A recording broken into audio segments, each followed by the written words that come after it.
Hello friends, আসসালামু আলাইকুম। কেমন আছো তোমরা সবাই? আশা করি সবাই ভালো আছো। আলহামদুলিল্লাহ আমিও ভালো আছি। বরিশালের বউয়ের রান্নাঘরে তোমাদের সবাইকে জানাই অনেক, অনেক শুভেচ্ছা ও অভিনন্দন। আজকে দুপুরবেলা বরিশালের বউয়ের রান্নাঘরে কি, কি রান্না হবে সেটাই তোমাদের সাথে শেয়ার করব। আজকে রান্না করব পোল্ট্রি মুরগি। তো পোল্ট্রি মুরগি বিশেষ করে তো অত বেশি খাওয়া হয় না, কিন্তু বাচ্চারা পছন্দ করে সেজন্য আজকে নিয়ে আসলাম। তো এখানে রান্না করার জন্য চুলায় একটা কড়াই বসায় দিয়ে দিলাম সয়াবিন তেল। এরপর মুরগির মাংসগুলো আমি হলুদ দিয়ে মাখায় রাখছি।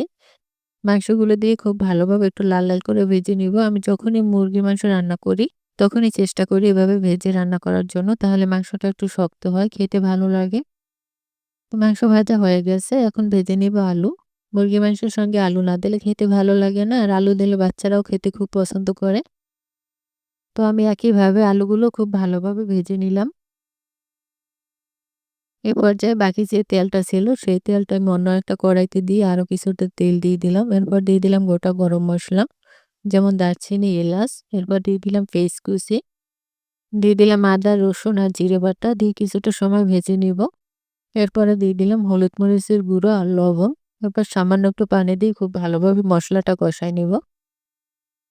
তো ভিডিওটা এ পর্যন্ত ভালো লাগলে অবশ্যই একটা লাইক করে পাশে থাকবা। আর যদি চ্যানেলে নতুন হয়ে থাকো তাহলে চ্যানেলটা সাবস্ক্রাইব করে দিও।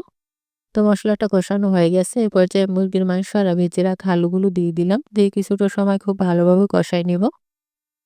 তো মুরগির মাংস কষানো হয়ে গেছে। এ পর্যায়ে আমি দিয়ে দেব পরিমাণ মতো ঝোল। যেহেতু আজকে আমি মুরগির মাংসটা একটু মাখা, মাখা রান্না করব, সেইজন্য ঝোলের পরিমাণটা একটু কম দিছি।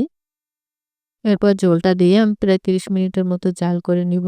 চুলার জালটা কিন্তু একদম কমায় রাখছি। তো অবশেষে একটা ঢাকনা দিয়ে ঢেকে দিলাম।